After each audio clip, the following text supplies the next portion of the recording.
바람이 될 전망입니다. 날씨입니다. 오늘 밤은 전국에 구름이 많이 끼겠고 영남지방은 대체로 흐리고 비가 내리겠습니다. 내일은 중부지방은 대체로 맑겠고 남부지방과 제주도에는 가끔 비가 내리겠습니다. 내일부터 모레까지 예상 강수량은 광주, 전남 30에서 80mm, 전북 5에서 40mm, 영남지방과 제주도 50에서 150mm, 많은 곳은 최대 200mm 이상입니다. 특히 영남지방과 제주도에 천둥과 번개를 동반한 시간당 30mm 안팎의 강한 비가 오는 곳이 있겠습니다. 내일 아침 기온은 서울 20도 등 전국이 16도에서 24도로 오늘과 비슷하겠습니다. KBS 1라디오 저녁 종합 뉴스를 마칩니다. 아나운서 남현종이었습니다.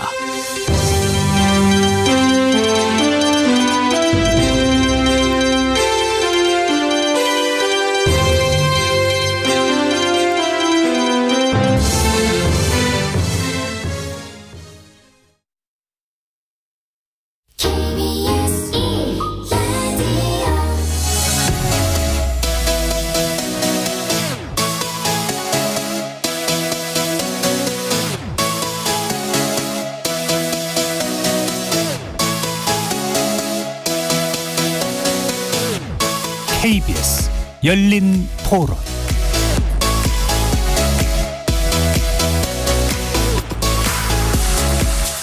안녕하십니까. KBS 열린 토론 도진기입니다.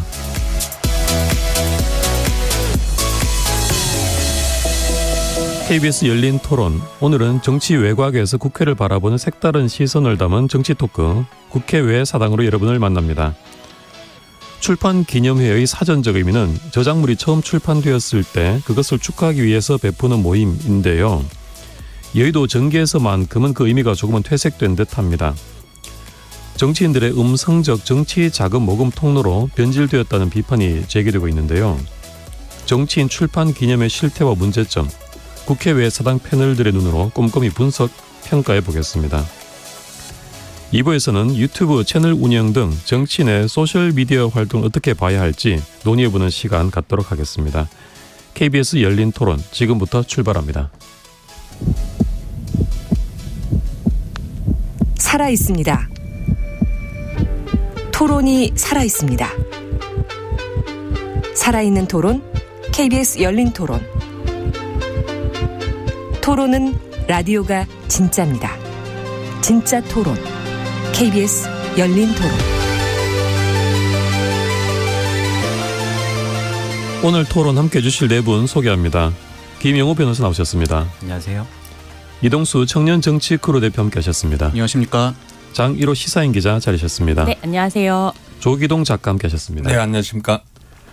문자로 참여하실 분은 샵 9730으로 의견 남겨주세요. 단문은 50원, 장문은 100원에 정보 이용료가 붙습니다. KBS 모바일 콩과 유튜브를 통해서도 무료로 참여하실 수 있습니다.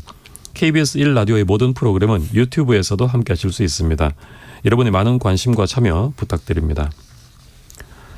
포털에 출판 기념회를 검색을 하면요, 연관 검색으로 정치인들의 이름이 많이 보입니다. 관련해서 총선 6개월 앞두고 출마 예정자들의 총선 없는 전쟁이 시작됐다라는 기사도 보이고요. 네 분이 우선 이런 상황을 어떻게 보고 계시는지 좀 궁금합니다. 이동수 대표님부터 말씀을 좀 들어볼까요? 네, 확실히 이제 선거를 앞두고 이제 본인을 홍보하기 위한 목적으로 이제 출판 기념의 목적이 좀 출판들이 좀 많이 이어지고 있는 것 같아요. 네. 근데 이제 저희 또래 친구들이 이제 뭐 자주 쓰는 표현 중에 어떤 책이 뭐 화제가 되거나 판매량은 높은데 약간 수준이 좀 이렇게 함량 미달이라든지 이런 책들을 좀 비하하는 의미로 나무야 미안해라는 표현 많이 쓰거든요. 네. 좀 이 나무들한테 좀 미안하다. 왜냐하면 저는 선거를 앞두고 이 현행법 테두리 안에서 정치 자금을 확보하거나 뭐 이런 용도로 출판 기념회를 하는 거는 필요하다고 생각은 합니다. 네. 근데 이왕 이제 좀 출판 기념회 용도로 책을 낼 거면은 좀 정치 사회적으로 의미 있는 책이나 아니면 어떤 메시지를 담고 있는 책을 내주셨으면 좋겠는데 근데 네. 대부분이 책들 보면은 그냥 자전적 에세이거나 본인들도 좀 안 읽어볼 법한 주제의 것들이 되게 많거든요. 네. 그래서 저는 좀 이왕 하는 출판이라면은 좀 이렇게 알찬 의미 있는 책들을 좀 내주셨으면 좋겠다는 생각이 듭니다. 나무야 미안해 말고 이것도 있죠. 라면 받침. 그렇죠. 비슷한 의미입니다. 네. 네, 저도 잘 써주셨으면 좋겠다라는 이동수 대표 말에 좀 부연을 하자면 네. 사실 정치인들은 자기 부고 빼고는 다 좋다고 하기 때문에 네. 어떤 기회가 있을 때 이름을 알릴 기회가 있을 때 안 할 이유는 전 없다고 생각해서 네. 책을 낼 수도 있다라고 생각하는데 네. 그리고 또 정치신한테 또 자기가 어떤 사람인지를 유권자한테 알리는데도 좀 중요한 수단인 것 같아요. 근데 그렇죠. 뭐 정치활동 경험, 자신의 철학, 성과, 소신 이런 것들을 이 SNS나 블로그에 올리는 거는 사실 나중에 삭제할 수도 있는 건데 종이라고 하는 물성으로 남긴다라는 거는 고치거나 이러는 게 되게 어렵기 때문에 저는 이제 기자로서 무언가를 검증해야 될 일이 생길 때를 대비하여서 그런 종이로 남아있는 것들이 되게 좋다고 생각하고 네. 어쨌든 권장해야 되는 일이라고 생각해요. 자기의 생각을 유권자들한테 설명할 필요가 있다라고 생각하고 실제로 뭐 노무현 전 대통령의 어떤 가정폭력을 했다거나 하는나 뭐 홍준표 대구시장의 어떤 돼지흥분제를 이용한 성범죄 논란 같은 것도 본인들이 직접 다 쓰신 자서전을 통해서 나온 거거든요. 네. 그래서 이런 어떤 정치인의 기록이라는 건 공적인 가치, 뭐 사료로서의 의미 이런 것들이 있기 때문에 이왕이면 좀 잘 써주셨으면 좋겠다. 어차피 내는 거니까라는 네. 그런 생각도 듭니다. 네. 조기동 작가님. 네, 좀 이 중에서 제가 가장 최근에 책을 예, 제가 7월 말에 냈으니까 예, 책을 낸 입장에서 제일 궁금한 거는 저분은 출판 기념회를 몇 부를 파셨을까? 아 출판 기념회에서. 예, 그 다음에 출판 기념회를 통해서 인생을 얼마나 버셨을까? 그러니까 제가 출판 기념회가 문제가 되는 거는 결국은 출판 기념회를 해서 돈을 버는 게 문제가 아니라 세를 과시해서 문제가 아니라 거기서 책을 얼마를 팔았고 또 얼마를 버셨는지에 대해서 정보가 전혀 공개되지 않습니다. 그렇죠. 네. 유명하죠. 근데 사실 저도 이제 경쟁 상품을 만드는 그 작가 입장에서 정치인들은 어떻게 저런 상품을 기획해서 원가 얼마에 수익을 얼마 내고 이제 이익률을 얼마를 남겨서 이제 되게 궁금한 항목인데 정보 공개가 안 되는 건 매번 좀 저거는 문제 있는 거 아닌가 하는 생각을 하게 되더라고요. 네. 예. 그럼 조기동 작가님 이번에 출판 기념회 하셨습니까? 아, 저는 못하죠. 예. 아, 네. 네. 김영호 변호사님. 이제 하반기가 오고 이제 총선이 다가오니까 저희 이제 공직선거법상 90일 전까지만 출판 기념회를 열 수 있도록 규정이 되어 있기 때문에 네. 지금 이 정치 신인들을 좀 서둘러서 출판 기념회를 시작하고 자신을 좀 홍보하고 기존 이제 중진이나 이제 재선 의원님들은 출판 기념회나 이런 포럼 등을 참석하면서 자기의 좀 정치적 무게감이나 입지를 좀 다지고 있는 상황이 아닌가 싶습니다. 네. 장희로 기자님. 네. 지금 이제 변호사님 말씀대로 선거를 6개월여 앞둔 시점입니다. 네. 이 하필 이 시점에서 정치인들의 잇따른 출판 기념회 개최. 이게 보통 작가들의 출판 기념회 좀 다른 의미로 봐야 될까요?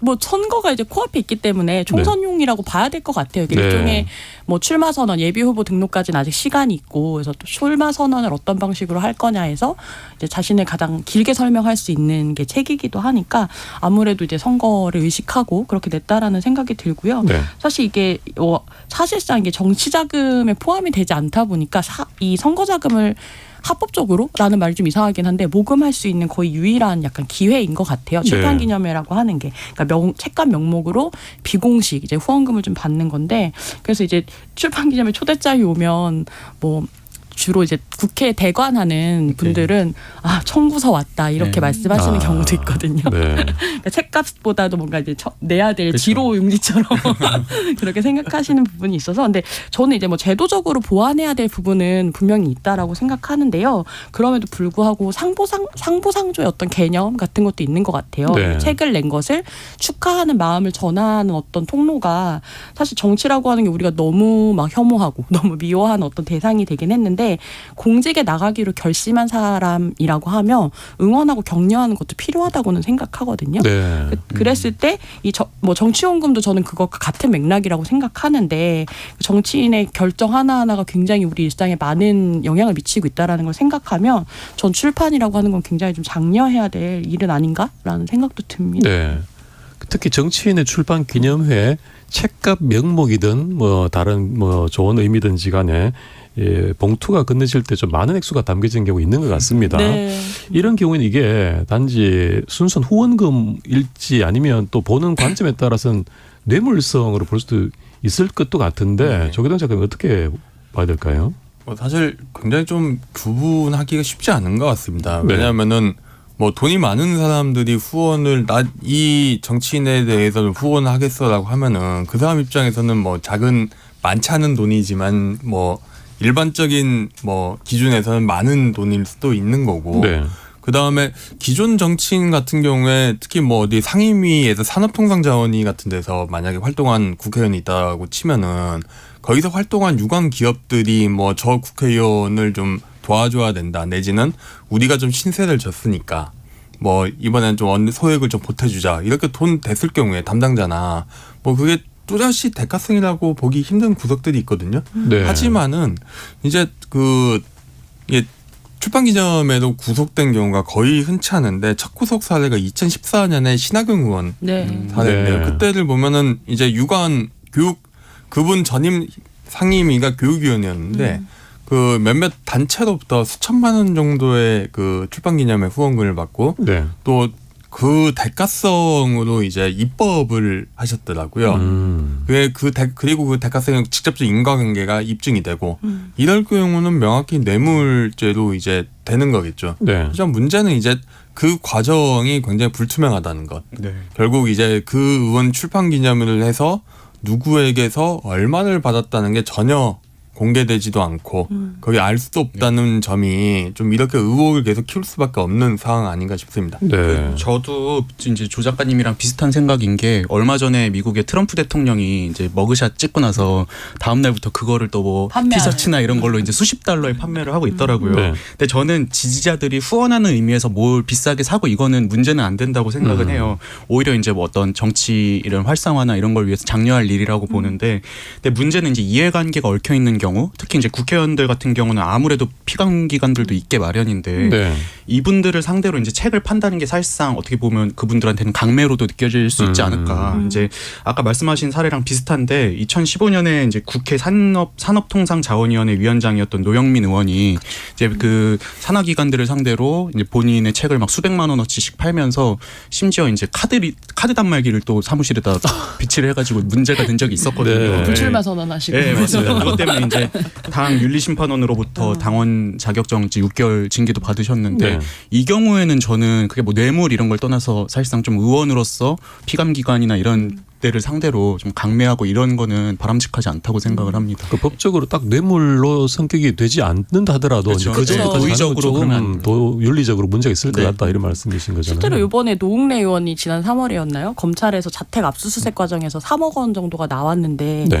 그 현금 따발을 2020년에 출판 기념회에 해서 모은 후원금이다. 뭐 이랬던 이렇게 해명했던 적이 있거든요. 그래서 네. 한번 이제 의원들이 출판 기념회를 하면 뭐 선수나 어떤 인물 급이라는 말은 좀 이상하지만 또 인물에 따라서 좀 다르긴 한데 최소 1억 정도는 이제 땡긴다. 그런 이야기도 있는 것 같고, 근데 하도 이렇게 제도가 사실 보완되지 않다 보니까 후보자들 입장에서도 좀 욕먹지 않으려고 여러 좀 장치들을 하는 경우도 있는 것 같아요. 네. 그러니까 뭐 이를테면 투명 모금함을 만들어 놓는다던가, 그래서 봉투가 아니라 그냥 정말로 돈을 얼마를 넣는지를 볼 수 있는, 그래서 책값만 받는다던가, 아니면 이제 출판 기념회 수입 내역을 좀 공개하셨던 분들도 있고요. 아예 돈 봉투 없는 출판 기념회를 하겠다라고 네. 선언을 해서 하시는 분들도 있었고, 최근에 이준석 전 대표 같은 경우도 출판 기념회를 별도로 하지 않고 그냥 지역을 돌아다니면서 책을 읽은 사람들과 뭔가 간담회 형식의 이야기를 하는 네. 그런 모습들도 있어서, 이게 뭐 입법이 안 된다고 하면 그 입법이 안 되는 대신에 하는 다른 방법들을 찾아서 살 수도 있다라는 생각도 들어요. 사례도 있고. 네. 아까 말씀하신 그 의원님 뭐 2억이 만약에 출판 기념회에서 모은 돈이라면 한 15만 부 정도 판매를 해야 떨어지는 게 있었는데. 바로 계산이 나오시네요. 역시 베스트셀러 작가답게. 많이 팔아있어서 저 비교 안 됩니다. 뭐 이게 정말 엄청난 베스트셀러인데 참 작가로서 부러울 만한 그런 수준입니다. 시중에서는 본 적이 없다는 게 또 그렇죠. 네. 그렇죠. 여기 이게 정치후원금은 사실 영수증도 발행되고 뭐 선관위 신고도 해야 되고 회계감사도 받아야 되고 굉장히 이제 까다롭게 관리가 되는데 반해서 네. 출판기념회 책값 같은 경우는 이제 제한이 없고, 그래서 이제 정치인들 입장에서는 이게 약간 그러니까 편법으로 후원금을 모으는 통로로 아무래도 많이 쓰시는 것 같아요. 유일한 출구인 것 그렇군요. 같아요. 네. 출판기념회라는 게. 그래서인지 노태악 중앙선관위원장이 직접 이 정치인 출판 기념회 관련해서 우려를 표했었다고 하던데요. 김영호 변호사님, 구체적으로 어떤 얘기입니까? 네, 그 노태하 선관위원장께서도 이 출판기념회가 좀 편법적으로 이 불법 정치자금의 통로로 이용된 걸 좀 지적하면서 이 기념회를 폐지하지 못하면 모금액을 정치자금으로 모아서 정가로 받도록 법을 개정해야 한다라는 의견을 내시면서 네. 선관위 자체적으로 출판기념회 금품 수수를 금지하고 개최를 사전 신고하는 법 개정안을 좀 낸 상황입니다. 네. 뿐만 아니라 그 2018년 지방선거 당시에도 그 출판기념회가 또 이렇게 편법 그 통로로서 좀 논란이 되자 국민권익위원회가 그 지자체장이나 현역 의원이 직무 관련 있는 사람에게 의례적인 범위를 넘는 책값을 받으면 김영란법 위반이다 이렇게 발표를 했는데요. 여기서 또 의례적인 범위가 도대체 어떻게 해석을 해야 되냐 네. 이 범위에 대한 또 논란이 있어서 크게 좀 실효성은 없었던 사례가 있습니다. 그 저도 이게 가본 적도 없는데 근데 이만한 돈이 오간다면 사실은 이제 우리가 뭐 결혼식이나 네. 뭐 경조 행사 있을 때 부조를 받을 때 어떤 금액에 따라서 좀 서운하기도 하고 뭐 또 기분이 좋기도 하고 그러지 않습니까? 마찬가지로 이 유력 인사들이 출판 기념을 하는데 정가에 따라서 파는 건 모르겠는데 임의의 금액을 넣는데 어떤 이 사람의 기분을 어떻게 좀 상하게 할까? 좀 뭐 업시켜 줄까? 뭐 그런 고민들이 된다면 이게 좀 애매할 수도 있을 것 같은 생각이 드네요. 이것도 약간 축의금처럼 약간의 그런 룰이 암묵적인 룰이 있지 않을까요? 얼마 네. 정도 네. 상임위원장은 얼마 책값의 예. 5배 정도를 넣는다. 뭐 아. 이런 얘기들이 있긴 하더라고요. 네. 책값을 한 10만 원으로 해버리면 그래서 최소 뭐 100만 원. 그러니까 네. 만약에 내 소관 아. 상임위의 어떤 대관하는 업무면 뭐 최소 100만 원이고 그게 아니면 뭐 책값의 한 5배 정도는 봉투에 넣는다라는 이야기는 있더라고요. 도는 이야기. 그렇군요. 실제로 축의금도 보면은 결국 다 엑셀 파일 관리하잖아요. 네. 그럼 비슷하게 보좌진이 엑셀 파일 관리하지 않을까 싶습니다. 네. 네. 그렇군요. 이 중앙선관위원장이 직접 우려를 표했다라는 점도 참 인상적이긴 한데요. 이동수 대표님, 정치인 출판 기념회 이런 문화를 좀 바꿔야 된다. 이런 네. 얘기들이 좀 오래 전부터 나왔지 않습니까? 예, 아무래도 이제 그 2002년에 대선 당시에 차떼기 사건이 불거진 이후로 이제 정치 자금이나 이런 걸 좀 투명하자 이런 취지로 오세훈법이 이제 제정이 됐어요. 그때 이제 좀 도입이 됐었잖아요. 네. 그 뒤로 정치 자금이나 이런 거에 대한 규제가 너무 이제 심해지다 보니까는 저는 어떻게 보면 이 풍선 효과 같은 개념으로 이 출판 기념회 쪽에서의 어떤 정치 자금을 이렇게 좀 이렇게 가져오는 들여오는 게 좀 커진 것 같아요. 네. 그래서 이제 2014년 당시에도 이제 새누리당 대표였던 황우여 의원이 이제 신년 기자회견에서 이 국회의원 출판기념회 횟수를 제한해야 된다라고 제안을 하기도 했고요. 또 마침 이제 2014년 연말에 국회의원 153명의 이제 명의로 정치인 출판기념회 금지 법안이 또 발의되기도 했습니다. 근데 이게 결국에는 좌초됐고요. 네. 그 이후에도 현재까지 계속 이제 비판은 나오고 있는 상황인데 뭔가 이제 뚜렷한 규제책이나 이런 것들이 나오고 있지는 않는 상황입니다. 네. 네, 뭐 중이 제 머리 못 깎는다고 그렇죠. 대표적으로 국회의원들이 자기들이 규제하는 법 못 만드는 것 중에 하나가 출판기념회 관련된 법인 것 같아요. 선관위에서도 어쨌든 입법하라고 계속해서 요청했었고 뭐 19대 20대 계속 이제 발의는 됐었는데 말만 나오지 뭐 제도적 보완이 있는 그건 아니어가지고 이번엔 외부에서 좀 무게감 있는 분이 이 법 개정을 얘기를 하면서 실제로 이제 안을 냈단 말입니다. 중앙선관위에서. 그 이걸 계기로 혹시 이번엔 법이 좀 개정될 수 있을 거라는 전망을 하시나요? 근데 요즘은 별로 저는 그냥 일반 국민께서 체감하시기에 이게 네. 그렇게 막 우리가 진짜 정치 개혁에 필요한 이슈다라고 체감되진 않는 것 같아요. 네네. 그럼 또 이제 조용히 이렇게 또 넘어갈 것 같거든. 그러니까 장희로 기자님께서 말씀하신 것처럼 이게 어떻게 보면 의원들이 법 하나 만드는 거에 따라서 1억 2억이 지금 손해를 볼 수 있는 네. 그냥 법안 하나에 1억을 태워 이거잖아요. 네. 유행어로 따지면. 예. 그래서 이거가 쉽지는 않지 않을까. 예. 오히려 보면은 이게 결국 판례나 수사의 문제인데 이 문제는 저는 너무 전형적인 소득세 탈루라고 생각하거든요. 네. 그러니까 급여 소득에 국회의원 같은 경우는 억 단위 돈을 이제 한 번에 받는데 이러면 종합소득세에 신고해야 되지 않습니까? 다 요즘 이제 이렇게 개인 간 증언도 금액이 크면은 특히 결혼식 같은데 고액 증여 오갈 때 신고를 하는 경우도 있고 맞아 기준도 있잖아. 정치인들은 예. 또 부조 같은 거 할 그렇죠. 때도 네. 그런 게 있는데 거기에 대해서는 거의 이야기를 하지 않고 대부분 이제 정치 자금 깨끗하게 하겠다 이 이야기만 하더라고요. 네. 그러니까 결국 이제 그 노웅래 의원이나 아니면 황희 의원 같이 이제 그 본인 재산이 늘어난 게 다 정치 자금 후원받는 출판 기념회 등으로 해가 정치 자금 후원 받아서 그런 거다. 그러면 결국 이제 본인 개인 돈이라는 이야기인데 그러면 세금 뭐 어떻게 냈지? 네. 맞아요. 아니, 국세청에 신고는 했나? 그러니까요. 네, 그 관점에서 저는 규제를 해야 되지 않을까. 적어도. 그리고 궁금한 게 이 정치인분들 굉장히 바쁘신 분이잖아요. 그럼 그 책은 직접 쓰시는 건가요? 거의 대부분 전업 작가를 고용하거나 네. 아니면은 직접 쓰시는 분도 계시지만은 상당수는 이제 작가를 고용하거나 아니면 보좌진이 쓰거나 네. 아니면은 뭐 본인이 구술을 하면은 이제 뭐 그거를 써가지고 받아줬거나. 이제 구성을 써주던가 이렇게 네. 하는 걸로 알고 있습니다. 제가 이제 진짜 말씀하시죠. 예. 저도 이제 이름을 밝힐 수는 없지만 어떤 의원실은 이제 보좌관이랑 비서관들이 파트를 나눠가지고 예, 나눠서 이제 집필을 해서 뭉쳐가지고 또 이제 낸다고 하더라고요. 그렇게 만들어진 책 같으면 이제 그렇게 자기가 직접 쓰지도 않은 그러니까요. 좀 남의 얘기가 많이 만들어진 그런 책으로 또 거액을 받게 되는 그런 맞습니다. 모습이 되는 거네요. 그래서 나무야 미안해가 참. 다시 아니, 근데 한번 뭐 더 사실 소원. 저는 보좌관들이 쓰고 의원 이름으로 나가는 거는 그럴 수 있다고 생각하거든요. 어쨌든 네. 정책 의원이 했던 정책들을 잘 아는 그 사람이 이제 그 과정이나 경험을 담는다는 점에서 뭐 그렇게 쓸 수는 있는데 지금 조기종 작가님 말씀하신 대로 실제로 그 금액이 개인한테 들어가서 어떤 개인 재산액을 늘리는 그런 케이스라고 한다면 그거는 규제가 돼야 네. 된다라는 생각도 들어요. 근데 네. 사실 뭐 제가 알기로는 2004년 이후에 정치 후원금 자체의 액수가 늘어나질 않았거든요. 그러니까 선거가 있는 해에는 3억인데 그게 아닌 해에는 1억 5천 정도까지밖에 모금을 못하기 때문에 네. 이 선거를 치러야 되는 어떤 국회의원들 그러니까 뭐 입장에서는 이 이른바 좀 후원을 받을 수 있는 통로가 없는 것이 좀 문제인 것 같아요. 이거 너무 규제를 세게 하고 있는 건 아닌가라는 질문도 해볼 수 있을 것 같아요. 네. 자, 이 법 얘기가 나온 김에 그럼 현행 정치자금법이 어떻게 되는지 주요 내용을 좀 살펴봐야 될 것 같습니다. 김영호 변호사님이 좀 소개해 주시죠.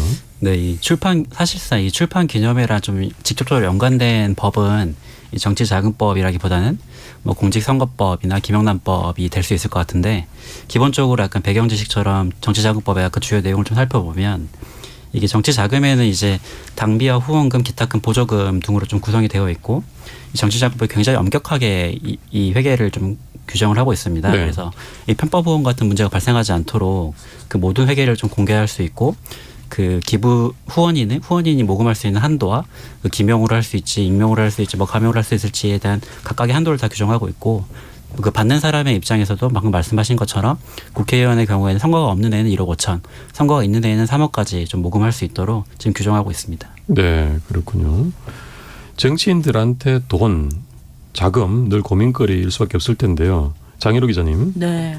SNS가 활발해지면서 정치인이 직접 후원금 모집을 독려하는 사례도 많다면서요. 네, 뭐 많이들 아실 것 같아요. 사실 최근에 이제 그 코인 논란 있었던 김남국 의원 같은 경우도 사실 네. 예전에 올렸던 SNS 글이 약간 회자됐던 게 그때 뭐 크리스마스가 얼마 남지 않았습니다. 이러면서 연애 꿀팁이라는 걸 얘기하면서 후원을 좀 부탁한다. 청년 정치인이라 너무 힘들다. 뭐 이런 이 글을 올리기도 하고 뭐 류호정 의원 같은 경우도 이제 후원금 이제 절반 정도밖에 안 찼는데 구걸이라고 조롱해도 구질구질하다고 해도 괜찮다. 이제 어쨌든 당의 의원실의 보좌진과 당직자들이 위축되지 않고 기꺼이 일할 수 있다면 자기가 얼마든지 구걸하겠다라는 식으로 이제 이야기를 하기도 했는데 네. 저는 좋은 것 같아요. 그러니까 오히려 그러니까 뭐 이 자신의 상황을 정확하게 알리고 도와달라고 말할 수 있다라는 점이 뭔가 편법으로 어떤 후원을 받는 것보다는 훨씬 더 정직하다라는 생각이 들고 특히 이제 연말에 통장 다치기 전에 12월 31일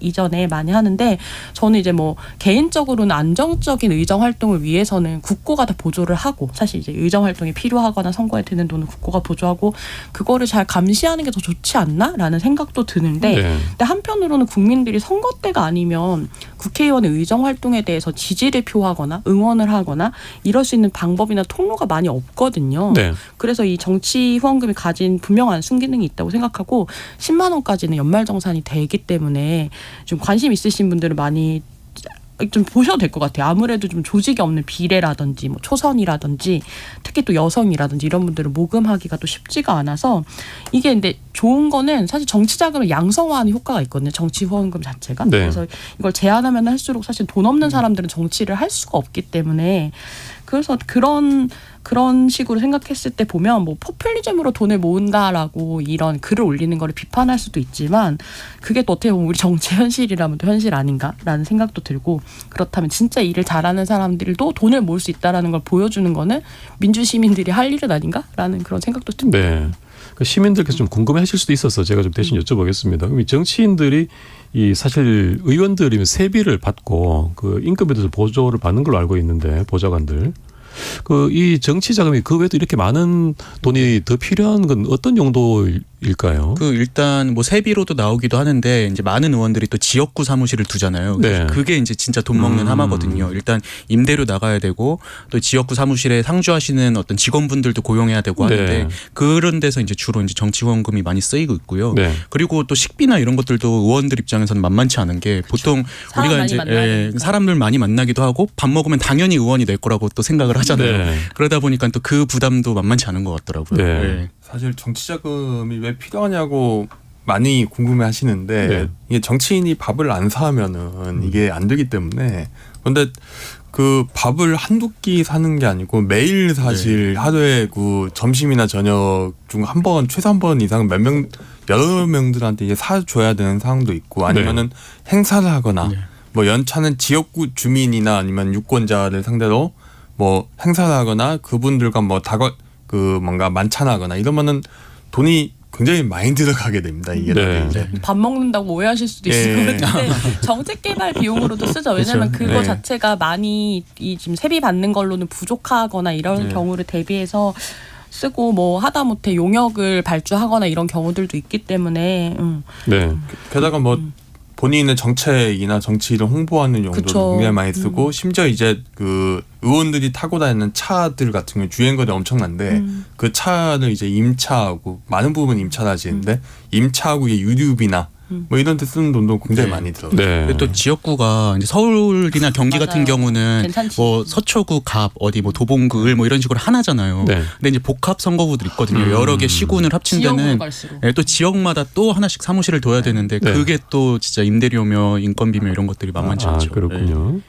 자, 정치인들이 정치 자금을 좀 모으는 길이 크게 보니까 후원금을 정식 통로를 통해서 받는 방법이 있고 또 출판 기념회를 통해서 좀 이렇게 모으는 방법들도 있는 것 같은데 그러면 출판 기념회가 좀 뭐 이런저런 문제가 있지 않나라는 좀 그 생각들도 하실 수 있는데 그럼 국민들 입장에서 무조건 후원금을 받는 정치인이 더 좋다 이렇게 봐야 될 것인지 이 부분을 좀 의견을 듣고 싶습니다. 네 분 의견 어떠신가요? 김영호 변호사부터 먼저. 네, 뭐 지금 당연히 국회의원이니까 지금 현행법, 공직선거법이나 김영란법 그리고 이 정치자금법의 테두리 내에서 후원금을 받는 게 당연히 옳고 네. 다만 이 출판 기념회 자체가 지금 정치자금법 제 14조에서는 그 후원금 모집의 방법으로 집회에 의한 방법에 의한 후원금 모집을 금지를 하고 있습니다. 네. 근데 사실상 이 출판 기념회에서 아까 장 기자님께서 말씀하신 것처럼 정찰가의 5배에서 10배까지 돈을 받는다고 하면 사실 도서 정찰제가 시행되고 있는 지금의 그 금액 이상의 금액은 사실상의 후원금으로도 해석할 수 있는 거거든요. 네. 그렇다면 이거는 정치자금법의 적용을 받아야 되는 돈이고 이 돈은 그렇다면 모집의 방법에 있어서 집회에 의한 모금을 하면 안 된다라고 해석을 할 수 있을 것 같아서 그 차액 부분에 대해서는 이게 정치자금으로 엄격하게 좀 규제를 하고 이 법의 테두리 내에서 후원금을 받는 국회의원을 우리가 후원을 해야 되지 않을까 생각됩니다. 네. 저는 이 국회의원들이 출판 기념회를 하면서까지 정치 자금을 모금할 수밖에 없는 어떤 배경들도 좀 살펴볼 필요가 있다고 생각을 해요. 네. 먼저 첫 번째로는 아까 장일호 기자님께서 말씀해 주신 것처럼 현행 이런 정치 자금법이나 이런 것들이 과연 현실을 제대로 담고 있느냐. 일단은 뭐 20년 전. 그러니까요. 그 금액도 그렇지만 또 쓸 수 있는 용처도 되게 한정돼 있거든요. 네. 그러다 보니까 의원들 입장에서는 좀 비교적 자유롭게 사용할 수 있는 어떤 현금을 확보하는 게 더 중요할 수도 있다고 보고 있고요. 전 근데 또 여기에서 더 나아가서 본질적으로 과연 우리 정치가 왜 이렇게 돈이 많이 드는 구조가 되어버렸나도 중요한 것 같아요. 보면은 대표적인 게 이제 문자 보내는 비용인데 네. 전당대회나 이런 거 한번 하면 후보마다 문자 보내는 비용만 막 1억이 넘게 들고 네. 뭐 되게 큰 비용이 들어가잖아요. 근데 과연 그런 것 관행들이 진짜로 효과가 있는지 이런 것들도 한번 좀 고민해볼 필요가 있지 않나라는 생각이 들었습니다. 네. 네, 좀 출판기념회 같은 경우는 그 관점에서 봐야 되는 게 일단 그 후원회는 정확히 원내만 맞아. 의석이 있어야만 네. 가동을 할 수가 있습니다. 그러니까 의석이 없는 경우 가장 그 후원회를 못 받고 출판기념회를 갈 수밖에 없는 사람은 원외 또는 정치 신인. 정치 신인 그리고 지역 정치에서 뭐 지방 의원이나 아니면 지자체장 출마하려던 사람 같은 경우에는 결국은 그냥 본인의 개인 돈을 파가지고 할 수는 없는 거고 어디선가 네. 뭔가 후원 정치자금 마련해야 되는데 그러면 결국 유일한 길이 출판기념회밖에 없거든요. 네. 그러면 이제 결국 이제 출판기념회를 허용해줄 그렇기 때문에 출판기념회 이제 없앨 수가 없는 그런 부분도 꽤 존재하고 있다고 생각합니다. 근데 이제 저는 이제 그 다 이제 출판 기념회를 통한 약간 작은 모집이 필요하다는 약간 의견이 다수인 것 같아서 제가 한 3년 정도 국회에서 이제 보좌관으로 일을 하면서 네.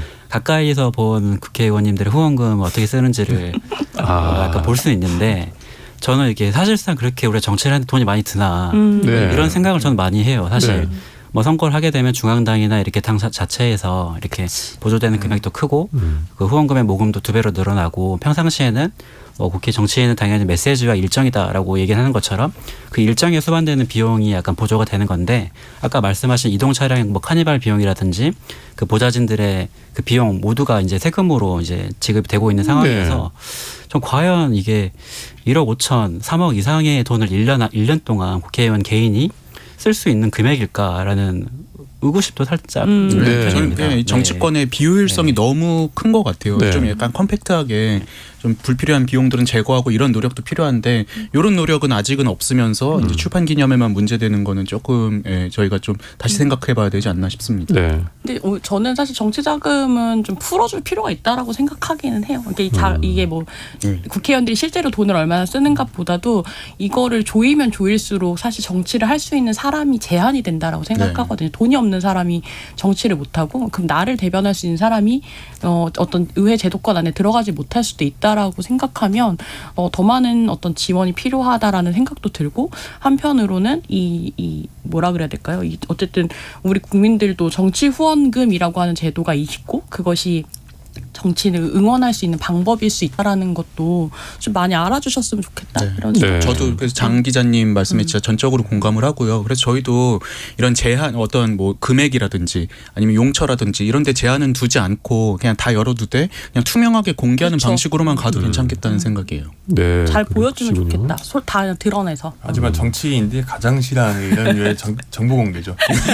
그러니까 미국 같은 경우는 미국의 다른 나라들은 이제 풀어주되 그렇죠. 풀어주는 데 대한 부수적인 그 어떤 제한들이 그 제한으로 규제로 일종 정보 공개를 굉장히 엄격하게 하고 그 대상도 넓고 누구나 접근할 수 있게 하는데 한국은 후원회 같은 경우도 정보 접근 쉽지 않습니다. 제가 이번에 방송 준비하면서 그 작년에 정치자금 후원회를 국회의원들이 누가 얼마 받았는지가 알고 싶어서 중앙선거관리위원회 그 홈페이지에 들어갔어요. 그런데 이거를 정보공개 청구를 해야만 받아볼 수 있는 네. 것이더라고요. 그러니까 굉장히 불편하고 또 회계 내역도 신고한 지 3개월 이내만 되거든요. 그러니까 실제로 시민들의 감시가 불가능합니다. 그리고 네. 이것도 또 정치적으로 정보공개 청구로 얻은 자료를 정치적으로 활용할 수 없다고 해버려요. 네. 네. 그러니까 사실상 이거 쓰지 말라는 거거든요. 음. 근데 미국 같은 경우는 이런 거를 대부분 다 공개하고 하고 심지어 일본 같은 경우도 그 정치자금 후원에 받은 정치자금에 대한 회계 처리 내역을 영수증을 거의 1만 원 단위까지 한 4개 합니다. 네. 네, 이렇게 뭔가 좀 투명하게 투명해져야. 하는 게 낫지 않을까. 그러니까요. 그 우리나라는 뭐 언론이 요구한다고 해서 뭐 법인카드 사용 내역 주거나 이러지 않잖아요. 네. 스웨덴 같은 데는 실제로 이제 언론들이 막 총리의 법인카드 사용 내역이나 이런 것들을 막 요구를 하고 그래서 예전에 90년대에 이제 그 정치인 중에 전도 유명한 정치인 중에 한 분이 이제 그 법인카드로 초콜릿 사 먹은 거 가지고 또 논란이 돼서 맞아. 낙마하고 이런 일도 있었거든요. 네. 스웨덴의 유명한 그 초콜릿. 네. 삼각형. 아, 그거 굉장히 맛있는 건데. 맛있어요. 네. 아마 모르고 모르고 사드셨을 텐데 그래도 그런 것도 다 떨어뜨린다라고 네. 하는 네. 감시가 잘 되니까. 근데 다만 이제 후원금, 정치 후원금과 이제 비교해 볼 게 이제 세금이라는 게 좀 있을 수 있는데 네. 이 두 개의 성격이 약간 완전히 반대에 있는 것 같아요. 그래서 세금은 저희가 세금의 헌법상 의무 때문에 이제 납세를 하게 되는데 정치 후원금 자기가 응원하는 정치인한테 자율적으로 후원을 하는 그 용도의 성격이어가지고 오늘 패널분들께서 말씀하신 대로 좀 자유롭게 이 정치 자금을 쓸 수 있는 부분도 분명히 좀 필요한 것 같은데 과연 이거를 이 정치에 대한 불신이 팽배한 우리나라에서 정보 공개를 투명하게 한다는 제도가 보장된다고 해서 과연 정치 자금의 불법 통로가 없어질까라는 건 또 의문인 것 같습니다. 네. 자, 출판 기념회 얘기를 하면서 이제 정작 책 자체에 대한 얘기를 조금 뒤로 밀렸습니다. 네 분 중에 여쭙고 싶은 것이 정치인들이 낸 책 중에 이 책의 내용이 정말 좋았다. 추천할 만한 책이 있다면 좀 소개를 부탁드리고 싶네요. 조기동 작가님부터. 사실 현직 국회의원들이 낸 책은 대부분 이게 좀 추천할 만한 게 아닌 게 네. 나 이게 결국은 이게 그 내용의 부실 여부보다도 기본적으로 홍보 책자입니다. 아. 이게 내가 이만큼 잘났고 맞아. 왜 나를 지지해야 된다. 약간 선거 팜플렛이거든요. 네. 이건 너무 당연한 거라서 이게 출판 기념회가 두 가지 목적이 있는 거죠. 하나는 이제 정치자금 조달도 있지만은 지지자들을 규합하는 것도 굉장히 중요한 기능이거든요. 네. 그리고 지지자들에게 나를 왜 지지해 줘야 되냐고 이제 근거 자료를 이제 책자 형태로 만들어 주는 거기 때문에 크게 볼 건 없는데 좀 재밌었던 거는 그 지금 이용우 의원님 민주당에 계신 네. 이분이 그 두발노선 경제라는 책을 2021년에 쓰셨는데 그 이용우 의원 전에 이제 한국투자증권에 계셨고 그 다음에 이 카카오뱅크 CEO를 맡으셔서 금융산업에 대해서 현업에 대한 경험이 되게 풍부하시거든요. 네. 그러니까 책에 그 내용들이 굉장히 많이 녹아 있더라고요. 특히 마지막엔 이제 카카오뱅크를 본인이 들어가서 어떻게 이제 운영했던 스토리들이 좀 많이 들어가 있는데 그래서 저는 이제 인터넷 뱅킹 같은 거 일하는 친구들한테 현직자가 이렇게 본인 경험 쓴 책은 흔치 않다고 무조건 이거 사보라고 추천을 했습니다. 네. 예. 그렇구나. 아니 실제로 저 아는 작가도 이제 이름을 밝힐 수 없는 정치인의 어떤 자서전을 써달라라고 하는 대필 작가 이제 제안을 받고 네. 들어갔는데 그 말씀하신 대로 홍보용이다 보니까 어쨌든 공이 8개면 과도 2개 정도 써야 된다라고 이 작가가 주장을 했더니 너무 싫어하신 거예요, 의원께서. 그래갖고 나는 위인전을 쓰러 온 게 아니라 자서전을 쓰러 왔기 때문에 그럼 너랑 못하겠다 이렇게 해서 그만둔 경우도 있는데 네. 그러다 보니까 아무래도 읽을 만한 콘텐츠들이 좀 없지 않나 생각이 들면서 저도 현직은 아니고 그러니까 의원은 아니고 저는 그거 되게 재밌게 읽었는데 정원호 성동구청장 이 쓴 도시의 역설 젠트리피케이션이라는 책이 있어요. 2016년에 나온 책인데 성동구청이 그 성수동이 엄청 뜨면서 젠트리피케이션이 심해졌었는데 그거를 지방자치 차원에서 구청 차원에서 어떻게 제도를 만들고 문화를 만들어 가는지에 대한 이제 기록을 한 거여서 네. 굉장히 좀 재밌게 읽었었고 지금 오늘 찾아보니까 지금 절판됐던데 개인적으로 또 되게 재밌게 읽었던 게 이춘석 전 의원 민주당 의원이 썼던 인사청문회와 그들만의 대한민국이라는 책을 되게 도움을 많이 받았거든요. 네. 사실 이때 그 국회 출입할 때 제가 읽었던 책인데 의원이랑 이제 식사가 잡혀가지고 급하게 뭐라도 이야기해야 될 것 같아갖고 사서 읽고 들어가긴 했는데 어쨌든 인사청문회라는 게 굉장히 이제 국회가 정부를 감시하는 핵심 어떤 장치이기 때문에 그 과정을 이해하는데 되게 도움이 많이 됐던 것 같아요. 근데 네. 저는 이 정치인들 자체보다도 사실은 보좌관들이 쓴 책 되게 재밌게 보는 편인데 뭐 그 진보 정당의 어떤 최장수 여성 보좌관인 박선민 보좌관이 쓴 국회라는 가능성의 공간 뭐 이런 책이나 이진수 보좌관 같은 보좌의 정치학 같은 게 이 의회 정치를 이제 미워하시는 많은 분들에게 추천하고 싶은 그러니까 의회가 그렇게 음험하거나 속내가 있거나 뭐 정치가 그런 거기도 하지만 어쨌든 갈등을 제도화하고 있는 이견을 건강하게 다루는 장소라는 거를 잘 소개하고 있는 책이라서 그런 책들도 한번 보시면 좋지 않을까라는 생각이 듭니다. 네. 김영호 변호사님 혹시 있으신가요? 약간 눈치 봤는데요.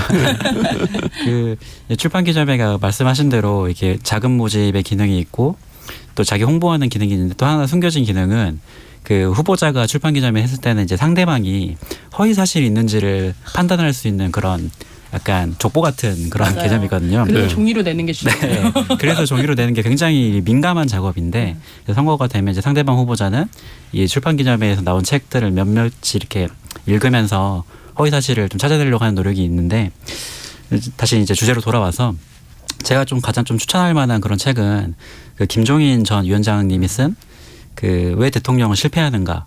이 제목부터 굉장히 재밌거든요. 네. 근데 목차를 보면 또 굉장히 또 책을 읽을 수밖에 없어요. 그래서 이게 이승만부터 문재인까지 이렇게 공과가를 이제 다 평가를 했는데 먼저 박정희에 대해서는 경제 발전의 성과에 스스로 무너진 대통령 이렇게 평가를 하고 뭐 전두환에 대해서는 정의를 내세웠으나 정의롭지 못한 대통령 이렇게 평가를 하고 또 문재인에 대해서는 촛불을 이용하고 촛불을 배반한 대통령 이렇게 약간 공과 과를 네. 한마디로 모두까기를 하고 있는 책인데 네. 저는 이 책을 좀 보면서 좀 약간 되게 해악스럽지만 약간 촌철살인의 약간 그런 철학이 좀 남아 있다라는 생각이 좀 들었고 내용보다는 슬로건만 보자면 전 단연코 그 손학규 전 후보가 쓴 저녁 있는 삶 네. 이거 네. 최고의 슬로건이었던 것 같습니다. 그거는 제목이 다 아는 책이네요. 네. 김종인 위원장께서 쓰신 제목이 뭐였죠? 왜 왜 대통령은 왜 실패하는가? 대통령은 실패하는가? 이 시대에 혹시 하고 싶은 말씀이신지. 아니, 그런 전혀 아니고요. 왜 묻으려고 그래요? 황제가 또 하신 얼굴 것 같습니다. 빨개졌잖아요. 이동수 대표님은 어떠셨습니까? 저는 현직 때 쓰신 건 아니고 그리고 이제 쓰시다가 돌아가셔서 그 후대가 이제 정리한 책인데 노무현 전 대통령이 2009년에 낸 그 진보의 미래라는 책이 있어요. 네. 근데 저는 정치인들이 그동안 단순히 뭐 자서전 아니면은 뭐 평론 뭐 이런 것들 많이 냈는데 이 책은 되게 이런 내용뿐만이 아니라 어떤 시대적인 과제 그리고 어떤 한국 사회의 아젠다 이런 것들을 되게 고민한 흔적들도 담겨 있고 또 방향도 제시한 부분도 있고 해서 좀 우리 정치인들이 이제는 그냥 어떤 정치 평론이나 아니면은 본인 자랑에 머물지 말고 이런 시대적 의제들을 좀 같이 고민하고 유권자들에게 보여줬으면 좋겠다라는 생각이 좀 들었습니다. 네. 1부에서는 정치인들의 출판 기념회와 관련한 얘기를 나눠봤습니다. 이어지는 2부에서는 정치인들의 유튜브 채널에 대해서 논의해봅니다. 청취자 여러분이 보내주신 문자 소개합니다. 정의진 문자 캐스터.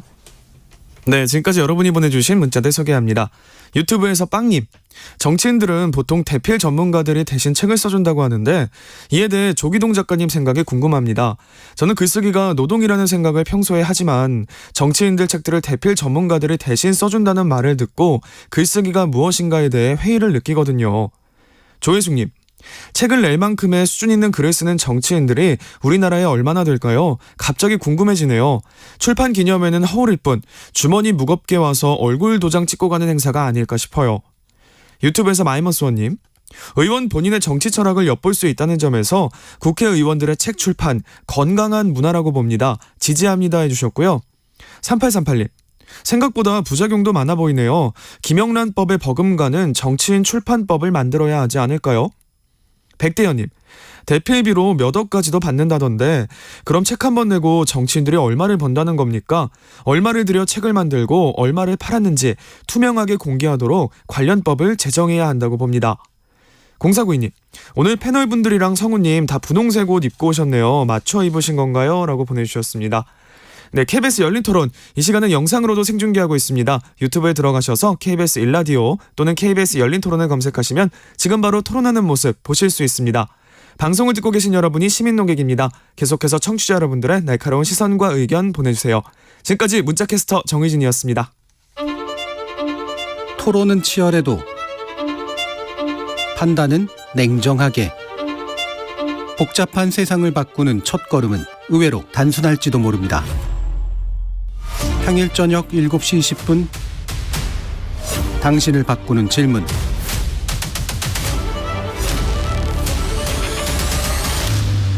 KBS 열린 토론.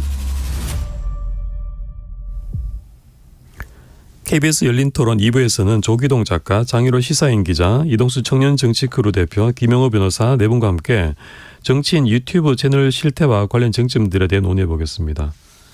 청취자 문자 중에 유튜브 빵님이 조기동 작가님한테 질문을 직접적으로 하셨어요. 네. 정치인들이 보통 다는 아니지만 대필 전문가들이 대신 책을 써준다고 하는데 이에 대해서 작가로서 어떻게 생각하십니까? 네, 저는 대필 작가를 쓰는 거는 사실 문제는 아니라고 생각을 합니다. 왜냐하면은 굉장히 좀 책을 쓴다는 게 시간이 오래 걸리는 일이고 몇 달간 몸과 정신을 갈아 넣다시피 해야 되는 일인데 정치인은 쉽지가 않죠.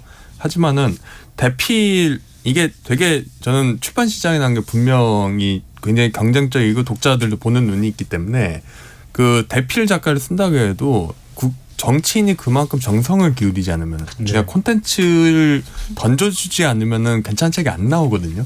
그러니까 국회의원들이 쓴 책이 별로 회자되지 않는 게 결국은 다 이유가 있는 거라고 생각을 합니다. 네. 예. 저도 근데 약간 대필이 문제라고는 생각은 안 하는데 네. 약간 그냥 누군가 대필한 것 같은 티가 나는 책을 읽다 보면은 이제 콘서트 가서 립싱크 듣는 느낌이에요. 그런 건 좀 있어요. 네. 네. 그래서 저는 아까 청취자 두 번째 말씀해주신 분께서 이제 책을 쓸 수 있는 의원이 얼마나 되겠냐 이렇게 말씀해주셨는데 저는 이 부분도 되게 중요한 역량 중에 하나라고 생각을 합니다. 네. 저는 글쓰기가 모두한테 공평하게 주어진 자원이 아니기 때문에 이용할 수 있으면 이용하는 게 좋다라고 생각해요. 근데 대신에 뭐 그것이 대필이거나 혹은 누가 인터뷰를 했다거나 이거를 좀 밝히는 게 더 투명하지 않나라는 생각도 들어요. 아니면 뭐 아예 대담식으로 네. 한다던가 아니면은 뭐 공동집필 같은 경우를 한다던가 방법이 여러 가지 있죠. 보면은 정리 누구 이렇게 네. 되는 경우도 그쵸. 있거든요. 저는 그건 되게 솔직한 거라고 네. 생각해요. 그럼 이 질문은 어떻습니까? 왜 오늘 다 분홍색을 입고 계십니까? 전 아닙니다. 장 기자님은 빼고. 최주원 그 PD님께서 네. 핑크색으로 입고 오시라고. 아, PD님이 또. 네, 저번 주에 저희가 강연을 파란색을 네. 입었거든요. 네. 그래서 균형을 좀 맞춰야. 사실 저는 방송 오기 직전에 택배가 왔더라고요. 저도 저희가 찾아보니까 이 분홍색과 빨간색 계열의 옷이 없어가지고 네. 지난주에 급히 주문을 했는데 오늘에서야 도착을 다음 주에 입고 나오겠습니다. 네. PD님의 고민의 산물이었군요. 네. 자, 이분은 이제 정치인들의 유튜브인데 우리나라가 정치 유튜브가 가장 많은 나라라고 합니다. 실제로 국회의원들 유튜브도 굉장히 많은 것 같은데요. 장 기자님이 관련 조사 결과 말씀해 주시죠. 네, 제가 실버 버튼 뭐 이니 10만 명, 그다음에 골드 버튼은 100만 명 이 정도 되는데 그 숫자랑 상관없이 대부분 일단은 유튜브를 갖고 계신 것 같아요. 네. 이게 뭐 다른 언론사 조사이기는 한데 국회의원 299명 중에 어쨌든 채널이 있는 사람이 279명이니까 사실은 거의 다 하고 있다. 20명을 제외하고는 거의 다 하고 있다라고 네. 봐야 될 것 같고요. 특히 근데 좀 뭐 보통은 당대표, 원내대표 이런 분들은 또 이제 자기 채널을 갖고 있기 마련인데 윤재호 국민의힘 원내대표 같은 경우는 유일하게 그런 이제 지도부 중에서는 채널을 갖고 있지 않은 그런 분이라고 해요. 네. 아무튼 굉장히 이 정치 채널 사이에서도 뭔가 경쟁이 치열하구나라는 느낌이 들더라고요. 네. 이동수 대표님, 국회의원 유튜브 중에 가장 구독자가 많은 채널은 어디입니까? 네, 이거 안 그래도 이제 중앙일보에서 올해 4월에 조사한 게 있는데요. 네. 이제 의원들이 뭐 몇 명이 채널을 개설했는가는 그때랑 지금이랑 조금 달라지긴 그쵸. 했는데 근데 구독자 수는 대체로 비슷하더라고요. 그래서 제가 찾아보니까 1위는 더불어민주당의 이재명 대표가 지금 현재 80만 명으로 가장 많고요. 네. 2위가 국민의힘의 태영호 의원이었는데 태영호 의원도 많긴 한데 이재명 대표에 비하면 반도 안 되는 28만 명이었습니다. 네. 대체적으로 이 당내에서 어떤 독설가라든지 아니면은 자극적인 발언들을 많이 하시는 분들이 이제 좀 유튜브 구독자가 많은 경향이 있었습니다. 그래서 네. 뭐 대표적으로 민주당에는 이재명 정청래 의원 그리고 국민의힘에는 태영호 의원이나 아니면은 현직은 아니지만 장례찬 최고위원 같은 경우가 이제 10만 명이 넘었고요. 반면에 이제 또 우리가 언론에서 흔히 존재감 없다라고 계속 비판이 제기되고 있는 김기현 대표는 몇 명일 것 같으세요? 저 알아요. 아, 네. 여기 써 있는데요. 1만 2천 명. 네, 제가 찾아보니까 오늘 네. 1만 2천 명이었습니다. 네. 그렇군요. 유튜브 채널명이라든지 컨텐츠 구성에 있어서 눈에 띄는 채널이 있다면 좀 소개를 부탁드리겠습니다. 김영호 변호사님.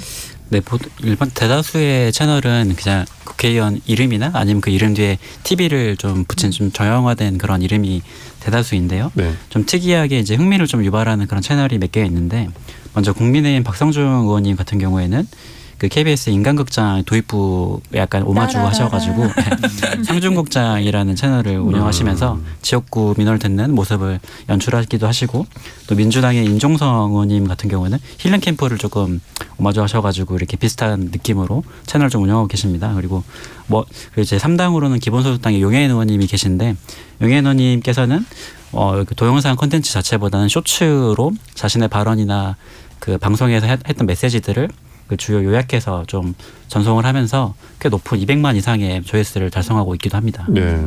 그렇군요. 다른 세 분도 눈에 띄는 채널을 좀 소개해 주신다면요. 저는 요새 대한민국 정부 채널을 굉장히 흥미롭게 보고 있습니다. 그러세요? 네, 구독자가 27만 명인데 네. 최근에 그 국내 최고 전문가들이 말하는 후쿠시마 오염수의 진실 조회수가 제가 방송 들어오기 직전에 봤을 때 1676만 회. 네. 오. 근데 그 앞뒤로 저는 조회수 올릴까 봐 클릭은 안 했고요. 앞뒤로 올라온 동영상 조회수가 820회, 590회 그런데 눈에 띄게 사실은 1600만 회라고 하는 건 되게 그쵸. 하고 저는 이제 회사에서 제가 유튜브 운영자로서 정부의 이런 조회수 정말 배우고 싶다라는 네. 그런 생각도 들고 개인적으로 좀 재밌게 보고 있는 거는 이제 이준석 전 대표가 하는 여의도 재건축 조합이라고 하는 약간 옛날에는 팀블로그 형식으로 했다라면 이것은 팀 유튜브가 되었구나라는 이준석 대표가 혼자 하는 게 아니라 뭐 다른 이제 청년 정치인들이랑 같이 하고 있고 사실 이게 의정 활동 하다 보면 전담 보좌관이 없는 이상 좀 관리가 쉽진 않은 것 같아요. 네. 계정은 네. 다 있는데 뭐 업로드 시기가 막 몇 달 전 이런 경우들도 많더라고요. 몇 개 네. 찾아보니까. 예. 이게 뭐 큰 수익이 안 나면 사실 편집하고 이런 것도 상당히 또 인력. 그럼요. 그리고 여기도 정치 자금이 들어가겠네요. 그래서 저는 사실 이 수익을 또 어떻게 관리하는지도 약간 네. 좀 사각지대라는 생각이 들어요. 이 네. 유튜브 수익을 만약에 이재명 대표처럼 네. 이 많은 경우에는 조회수가 조회수가 많이 많거나 이런 경우에는 이 수익이 어떻게 되지? 대한민국 정부가 운영하는 계정은 거기서 발생한 수익이 어떤 계정으로 잡히지?라는 생각도 들더라고요. 심지어 네. 달러로 받잖아요. 맞아요. 한번 취재해 보셔도 좋을 것 같은데. 그래서 아까 안 그래도 그 생각했었어요. 어. 궁금하다. 대체 유튜브 수익은 어떤 계정, 어떤 회계장부로 들어가게 네. 되는 거지? 라는 생각이 들더라고요. 네. 저는 개인적으로 이제 즐겨보진 않고 어쩌다 이제 가서 이제 뭐 하시나 이렇게 보긴 하는데 하태경 의원이 뭐 하시나? 예, 되게 빨리 열었어요. 2018년부터 유튜브를 시작을 했고 또 특이한 게 이제 그 시절에 그 주로 이제 2030 남성들 사이에서 인터넷에서 많이 회자되는 내용들 가지고 되게 많이 다뤘거든요. 그래서 네. 그 일단은 좀 감각이 있다라는 생각은 했습니다. 왜냐하면 다른 분들은 아예 손도 못 대고 있을 때부터 이제 유튜브를 하시긴 했는데 또 반대로 신기한 거는 되게 이런 주제 선정이라든지 타겟도 명확한데 구독자가 생각보다 3만 5천 명 정도더라고요. 의외네요. 예, 저는 그래서 몇십만 되실 줄 알았는데 생각보다 좀 구독자는 얼마 안 되시더라고요. 네. 조기동 작가님은. 네, 저는 뭐 많이 보진 않지만은 그래도 이야기할 만한 건 아무래도 이재명 민주당 대표의 유튜브 아닌가 네. 싶습니다. 일단은 조회수가 압도적으로 많은데 회원수가 이게 이재명 대표의 정치 경력이 2000년대 중반에 정동영과 통하는 사람들 정동영 팬클럽의 회장부터 시작을 하거든요. 네. 그러니까 굉장히 2000년대 어떤 그 지지자들 인터넷으로 결집시키고 콘텐츠를 만들어서 공급해서 일종의 그 생태계를 만드는 거죠. 그런데 능숙한 사람이고 그게 그대로 유튜브도 이제 옮겨왔다는 생각이 들고요. 네. 그 다음에 그 콘텐츠를 만드는 게 굉장히 하루에 하나씩은 콘텐츠가 올라오고 그리고 굉장히 공격적인 메시지를 내놓고 네. 더 재밌는 거는 다른 그 이른바 친명이라고 하는 친 이재명 계열의 유튜브 채널과 약간 연합전선을 구축을 합니다. 네. 그러니까 재밌네요. 보통 이제 그 정치인들이 유튜브를 본인 계정 홍보만 하거나 아니면은 특정의 본인 좌파 성향 유튜브 채널 정치 유튜브에 나가는 정도인데 이재명 대표 같은 경우는 약간 개혁의 딸인 개딸이라 불리는 그 이재명 팬클럽 팬덤의 가장 중추 콘텐츠 내지는 동원 기재로 이제 유튜브를 사용하죠. 예전에 게시판이었던 게 유튜브로 옮겨왔다 이렇게 좀 보이는 것 같기는 해요. 네. 근데 가장 최근에 이제 이 유튜브를 가장 크게 활용한 선거가 지난 대선이었던 맞아요. 것 같아요. 그래서 민주당 이재명 그 후보님 당시 후보님 공약 중에는 그 쇼츠로 머리를 쓰다듬으면서 모발 이렇게 하시면서 약간 탈모를 약간 건강보험 적용 대상을 한다라는 그런 쇼츠가 있었는데 그게 네. 약간 굉장히 히트를 쳤었고 맞아요. 윤석열 후보님 같은 경우에는 뭐 좋아 빠르게 가 이렇게 하면서 약간 되게 시원시원하게 약간 그 정책을 좀 공약. 집행하고 쇼츠 공약을 발표하는 그런 모습들이 좀 굉장히 좀 인상적이었던 것 같습니다. 네. 활용을 되게 빠르게 잘하고 네. 있다. 그 유튜브 콘텐츠를 일단 만드는 거 기획하고 선정하고 만드는 것부터가 굉장히 좀 아주 골머리를 앓을 그런 네. 작업이고 또 영상 뭐 편집 이런 것들이 굉장히 좀 손이 많이 가고 비용도 많이 드는 작업일 텐데 이 특히 성가시고 수익이 난다는 보장도 없는 유튜브 채널을 정치인들이 많이 개설하고 운영하는 이유는 어디에 있을까요? 저는 이게 이제 이제 모 지자체도 이제 유튜브를 개설을 했어요. 홍보과 직원이 이제 운영을 하시는데 네. 거기서 충주시요? 아니요 충주시 말고 다른 데서 이제 그 얘기가 충주시가 너무 잘하니까. 네, 나오더라고요. 그래서 충주시가 그 유튜브를 히트치고 나서 온갖 지방자치단체 단체장 분들이 이제 직원들한테 우리도 유튜브 해야 된다고. 달달 볶는 거죠. 네, 그것 때문에 스트레스를 엄청 받는다고 하더라고요. 근데 저는 이게 뭔가 그냥 남들 다 하니까 우리도 해야 되는 거 아니야? 그리고 요즘 뭐 유튜브 뜬다니까 우리도 이렇게 홍보해야 되는 거 아니야? 하는 것 같은데, 근데 이게 아무래도 그 직접 하느냐 또 아니면 외주 업체를 맡겨서 하느냐 이런 차이가 좀 큰 것 같고요. 네. 저는 정치인들이 하는 유튜브가 과연 얼마나 확장성을 가질까에 대해서는 저는 약간 좀 회의적인 게 이제 뭐 예를 들어서 이제 보편적으로 많은 분들이 보는 뭐 인기 유튜브에 출연해서 자기의 어떤 인간적인 면모를 드러내는 거는 저는 홍보 효과가 크다고 생각을 합니다. 네. 근데 대개 정치 유튜브 보면은 지지자들끼리 주로 모여 있고 그러니까 의원들이 하는 유튜브들도 그 의원을 지지하는 분들만 주로 많이 구독을 하잖아요. 그래서 저는 이게 물론 이제 지지자들과의 소통 측면에서는 의미가 있다고 보지만 어떤 외연을 넓히는 데서는 그렇게 효과가 있을까 하는 의문을 좀 갖습니다. 저는 약간 의견이 틀린데요. 네. 약간 이동수 대표님하고. 그러니까 결국 그러니까 이 유튜브라는 건 예전에 2000년대 중반 만들어졌던 팬클럽, 정치인 팬클럽, 그 다음에 2000년대 10년대 전후한 팟캐스트, 그리고 그 다음에 이제 이어지는 흐름이라고 저는 생각을 하는데 결국 핵심은 이제 그 정당을 거치지 않고 직접 지지자들을 본인이 조직화낼 수 있는 굉장히 유력한 매체로 생각을 하고 있다고 네. 생각합니다. 이게 이재명 대표가 이걸 굉장히 잘하는 것이고, 근데 이게 좋은 거는 본인이 정당 내 경쟁에서 이기기 위해서 공천을 받고 아니면은 당내 어떤 각종 경선에서 이기고 뭐 정치적으로 성장하기 위해서는 결국 자신의 지지자들 몇만 명씩을 만들어야 되거든요. 조직을 쓰고 있다 유튜브를. 조직의 용도다. 조직의 이런 말씀이죠. 용도인 거예요. 네. 지지자들을 네. 규합하는 용도.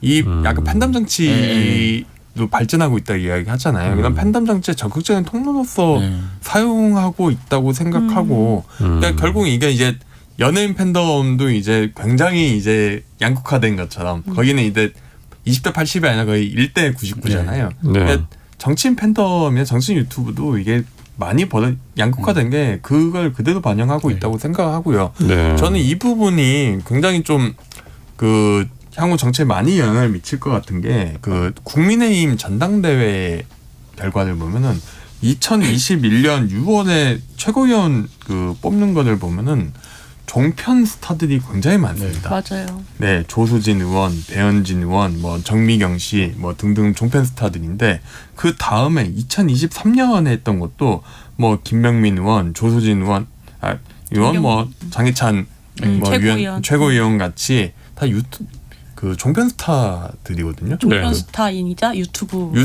이분들이 점점 유튜브 스타로 대체되겠죠. 근데 이거는 이제 이거는 민주당에서 이제 강성 의원들이 그대로 이제 최고위원 같은 데 많이 진출한 것과 비슷한 현상이라고 생각하는데 결국 당내 경쟁에서 이기기 위한 수단으로 유튜브가 점점 더 각광받지 않을까. 그 이제 그러니까 올해 초에 있었던 국민의힘 전당대회에서 이제 유튜버들이 대거 출사표 던졌잖아요. 맞아요. 근데 그때 저는 워낙 이분들이 어떤 티켓 파워라고 해야 되나요? 동원력이 있다 보니까는 이 중에서 한두 명이라도 최고위원 들어가면 큰일 나겠는데 생각했는데 왜 다행히 큰일 나나요? 근데 다행히 약간 그 종편 패널 정도는 그래도 사회적으로 우리가 막 용인이 되잖아요. 근데 막 유튜브에서 강성 발언하고 이런 분들은 이분들이 이제 공당에 진출했을 때 어떤 모습일까? 근데 이분들이 상당수가 컷오프 됐고 네. 전 그게 이제 국민의힘이 가졌던 어떤 자정 능력이었다고 생각하는데 이제 앞으로 이제 이런 일들이 계속되다 보면 이 자정 능력도 어느 순간 무너지는 날이 오지 않을까. 그때는 정말 진짜 어떤 정당이라는 게 유튜버들의 결사체가 되는 날도 올 수도 있겠다라는 생각이 들더라고요. 네. 김영우 변호사님 어떻게 보시나요? 네, 말씀하신 대로 이제 그 이번 올 초에 있었던 국민의 전당대회에서 이런 극우 성향을 가지고 있는 유튜버들이 대거 출마를 하면서 이게 정말 당이 이제 극우로 가버리는 게 아니냐 이런 우려가 굉장히 많았는데 네. 그 가운데서 이제 공관위가 일부 유튜버들을 약간 컷오프를 시키면서 조금은 이제 그 균형감을 조금 잡아준 측면이 있었던 것 같아요. 하지만 그 이후에도 그 민영삼 후보 같은 경우에는 지금 김기현 대표님의 그 특보로 지금 임명되고 당 활동을 하고 있는 것처럼 이게 그 결집되어 있는 지지자들을 이렇게 지지자들에게 공통된 메시지를 줄 수 있는 유튜버들이 이 지금 현역 정치인들에게 어떻게 보면 악어새처럼 좀 이렇게 필요하고 좀 기댈 수 있는 그런 위치로 올라와 버린 게 아닌가라는 생각이 듭니다. 네.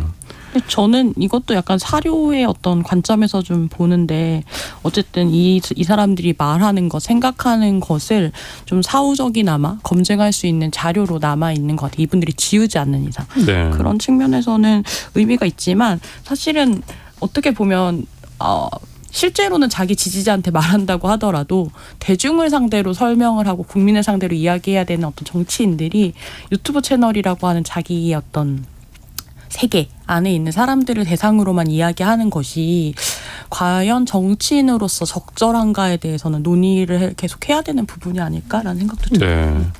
그래서 유튜브 채널을 지금 정치인들이 활용을 여러 가지 목적으로 하고 있는 게 현실인데 이 점에 대해서 우려되는 점도 있을 것 같아요. 조기동 작가님이 좀 의견을 말씀해 주신다면요.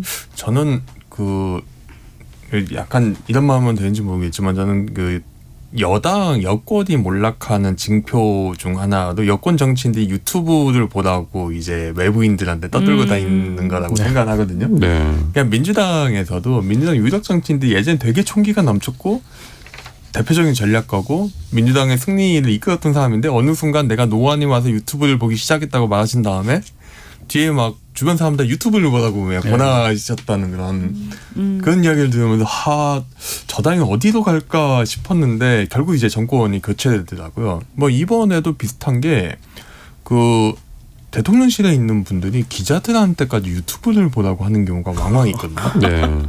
예, 이게 문제가 유튜브가 다른 문제가 이제 굉장히 이제 국민들에게 직접 설명을 하고 소통을 할 수 있고 뭐 다른 이제 유튜브 크리에이터들과 협업을 하면서 대중적인 저변이나 아니면 접촉 공간을 넓혀갈 수 있다는 장점이 있지만은 결국 알고리즘이라는 것에서 비슷비슷한 사람들끼리만 이제 똑같은 생각을 가진 사람들끼리만 이제 뭉치게 되는 효과가 있는 거잖아요. 그래서 결국 이제 정치라는 게 본인과 생각이 다른 사람들과 타협하고 본인에게 동의하지 않는 사람들 설득해서 자기 편으로 끌어들여야만 이제 정치적으로 이기는 길인데 그 부분을 이제 점점점 놓치는 게 아닌가. 네. 단지 국회의원만이 아니라 사실은 최근에 원희룡 국토부 장관이 양평고속도로의 진실을 설명하겠다라고 하면서 유튜브를 이제 본인 개인 채널에 이렇게 올리는 순간 사실은 이것을 해명하는 어떤 해명과 설득을 하는 어떤 그 대상이 국민이 아니라 자신의 지지자 혹은 국민의힘 지지층 이렇게 좀 좁아지는 것 같고요.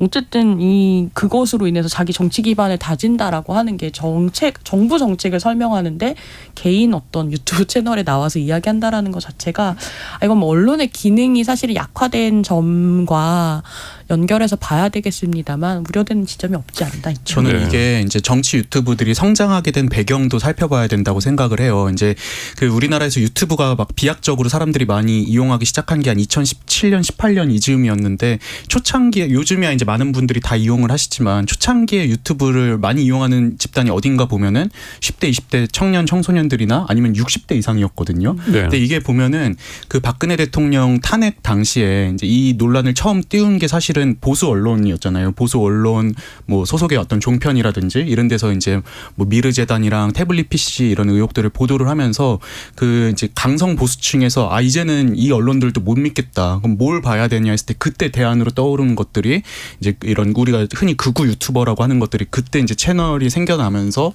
비약적으로 성장을 했고 그 문화가 지금까지 이어져오고 있는 거라고 생각을 해요. 그래서 이제 이런 편향성 이런 것들이 이제 아무래도 기본적으로 깔고 가는 정서가 아닌가 생각이 듭니다. 아까 조금 전에 우리 장 기자님 말씀을 좀 하셨지만 정치 유튜브에서 내각이나 대통령실 주요 보직에 등용된 인물들도 있다고 하셨어요. 김영호 변호사님 좀 소개해 주신다면요. 네, 최근 이제 인사청문회를 치른 저 동명이인인데요. 김영호 통일부 정말 장관 그러네요. 네. 24만 명을 보유하는 약간 유튜버셨는데 유튜버였던 게 문제가 아니라 그 채널에서 이제 이야기했던 그 콘텐츠의 내용이 굉장히 좀 뭐 북한 문제를 거론하시면서 뭐 남북 간 합의를 비판하고 북한 체제에 대항해서 약간 핵무장을 우리가 해야 된다라는 그런 극우적인 발언들이 많았기 때문에 과연 통일부 장관으로서 적절한가라는 의문이 있었고 또 이제 김채환 공무 인재 개발원장님께서도 김채연의 시사이다라는 구독자 54만 명을 보유하신 유튜버로서 유튜버 약간 극우나 약간 우편향되어 있는 유튜버들이 내각에 약간 기용된 사례들이 계속되고 있습니다. 네. 김영호 변호사님은 김영호 장관처럼 유튜브 할 생각 없으세요? 극우 유튜브? 극우 유튜브요?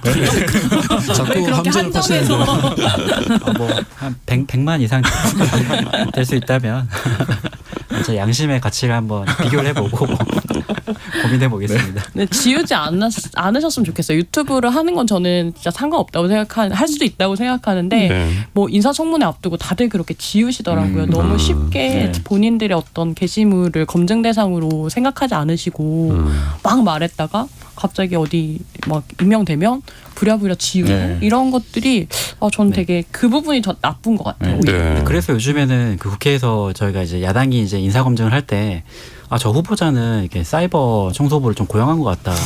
이런 이야기도 굉장히 많이 왜냐하면 진짜 저도 어떠한 흔적이 없거든요. 뭐 블로그며 뭐 유튜버며 글이든 모든 게 삭제되는 경우가 굉장히 많거든요. 네. 그래서 이런 일들이 계속 있는 것 같아요. 그래서 저도 그 검색 이런 거 꽤 잘하거든요. 네. 근데 저도 청문회를 한 적이 있는데 찾아보려는데 진짜 귀신같이 다 지웠더라고요. 그게 되게 좀 신기했습니다. 네. 유명 정치 유튜버들의 내각 기용 이게 바람직한 걸까요? 네 분이 좀 평가해 주신다면요. 그냥 저는 할 수 있다고 생각해요. 그러니까 네. 어쨌든 유튜브라고 하는 미디어 생태계를 우리가 이미 굉장히 이제 폭넓게 정치권뿐만이 아니라 여러 군데서 이제 이용을 하고 있고 네. 거기서 어떤 시민들을 만날 수 있는 어떤 공론의 장으로서의 어떤 가능성도 저는 있다고는 생각하는데 아까 좀 전에 말씀드린 대로 하는 것도 좋고 올리는 것도 좋은데 그것을 평가받을 때에 불리하다고 지우지 않으셨으면 좋겠어요. 그거는 공직자로서의 어떤 자세는 아니라는 생각이 들어요. 네. 본인들이 해왔던 말과 행동들을 다 어쨌든 공직자로서는 평가를 받아야 되는데 그 부분을 이렇게 시원하게 다 지워버리신다라고 하면 그 어떤 검증도 받지 않겠다는 거고 그건 굉장히 공직자로서 오만한 태도라고 생각합니다. 네. 조기동 작가님 의견 어떠신가요? 예, 유튜브를 제외하고도 뭐 틱톡이나 요즘 뉴미디어들 많지 않습니까? 이게 뉴미디어를 기반해서 성장하는 어떤 그 정치인들은 어쩔 수 없는 시대적 흐름인 것 같습니다. 네. 하지만 문제는 그 유튜브 생태계도 굉장히 넓은데 거기서 어떤 스펙트럼 있는 사람을 기용하느냐, 예전 과거에 어떤 채널을 운영했던 사람을 기용하느냐 이 문제라고 생각하거든요. 요즘 이제 현 정부의 유튜버들 기용이 문제가 되는 거는 이게 굉장히 그 극우적인 사람들, 극우라기보다 한쪽에 치우쳐 있는 듯한 사람들, 그리고 결국 그 사람들이 이게 아예 유튜브 대부분의 동영상 본인이 유명세를 얻었던 동영상을 내릴 수밖에 없는 그런 사람들이라는데 문제가 있는 게 아닌가 싶고요. 이거는 민주당도 마찬가지죠. 그렇죠. 민주당에서 굉장히 극단적인 주장을 했던 사람들이나 아니면은 상대와 우리 편을 적과 악으로 나와서 어떻게 무조건 적을 척결해야 된다고 주장했던 사람들이 각광을 받고 돈을 벌고 뭔가 정치인들이 너도 나도 나와서 출연하는 그런 부분을 이제 좀 반성해야 되지 않나. 네. 예. 자, 그럼 마무리해야 하는 말씀으로 이제 유튜브라는 채널을 활용해서 정치를 하는 시대가 도래했습니다. 그래서 점차 그 비중이 높아져 가고 있는데 이것만큼은 조금 더 고민을 하자. 좀 말씀을 해주고 싶은 부분이 있다면 마무리 말씀 한 말씀 좀 부탁드리겠습니다. 기동수 대표부터 먼저. 저는 이제 정치인분들께 드리고 싶은 말씀이 세상은 스마트폰 화면 밖에 있다. 그러니까 꼭 유튜브 민심이 다라고 생각하지 마시라라는 말씀을 드리고 싶습니다. 네. 근데 저는 유튜브 플랫폼도 언젠간 다른 무엇으로 대체될 거라고 생각하고요. 네. 거기에 너무 이제 매몰되지 않으셨으면 좋겠고 많은 분들이 이제 언론을 미워하시는 거 잘 알지만 어쨌든 언론이 가지고 있는 게이트키핑 기능이라고 하는 것은 어떤 유튜브로도 사실은 대체하기 어려울 정도의 어떤 숙련과 기술이 KBS 같은 방송국 안에도 있다라고 하는 것을 좀 국민분들이 좀 더 잘 알아주셨으면 좋겠다라는 생각도 있고 네. 어쩔 수 없이 이제 진영 논리에 따라서 이야기할 수밖에 없잖아요. 유튜브에서는 필터 버블이라는 것도 얘기가 나오는데 아무튼 그런 부분에 대해서 좀 더 우리가 같이 고민을 했으면 좋겠다라는 생각이 듭니다. 네. 네. 김영호 변호사님. 네. 정치인은 말빛을 진다는 것을 유념하셨으면 좋겠습니다. 네. 네. 예. 조기동 작가님. 저는 유튜브를 하면서 아무도 상대방 당파의 유튜브 채널에 출연하는 정치인을 보지 못한 것 같습니다. 예, 그런데 결국은 어떤 미디어가 어떤 형태든, 그러니까 예전처럼 이제 책이건 신문이건 아니면은 이렇게 라디오든 TV건 결국은 상대방과의 커뮤니케이션을 해야 되는 것이라고 생각하거든요. 네. 결국 유튜브 시대에서도 이거는 변하지 않는 것 같고, 이게 약간 그 뭐라고 할까요? 그 초당파적이라고 해야 될까요? 아니면은 좀 당파 서로 뭔가 대화와 토론을 할 수 있는 그런 식의 유튜브 사용 행태를 누군가 좀 보였으면 좋겠다는 바람이 있습니다. 네. 재밌는 컨텐츠일 것 같은데요. 이재명 대표의 유튜브에 김기현 대표가 출연하는 좋죠. 뭐 이런 예. 것들. 유튜브에서 시대유감님 문자입니다. 선거 전에는 SNS면 유튜브면 할 수 있는 거 다 하다가 선거 끝나면 거의 모든 SNS가 다 멈춰 있습니다. 결국 다 선거용이죠 뭐라고 하셨고요. 런던님. 정치인들 유튜브나 소셜미디어 쓰는 거 좋습니다. 시의원들이 당적 관계없이 페이스북 친구 맺고 활동하는데 좋더군요. 안 하는 국회의원 시의원들이 있는데 갑갑합니다. 무슨 생각을 하는지 무슨 활동을 하고 있는지 알 수 없습니다. 라고 하셨습니다. 자, 오늘 KBS 열린 토론 이것으로 모두 마무리하겠습니다. 오늘 토론 함께 해주신 김영호 변호사, 이동수 청년정치크루 대표, 장유로 시사인 기자, 조기동 작가 네 분 모두 감사합니다. 감사합니다. 고맙습니다. 감사합니다. 네, 참여해주신 시민논객 여러분 정말 감사합니다. 지금까지 KBS 열린 토론 도진기였습니다.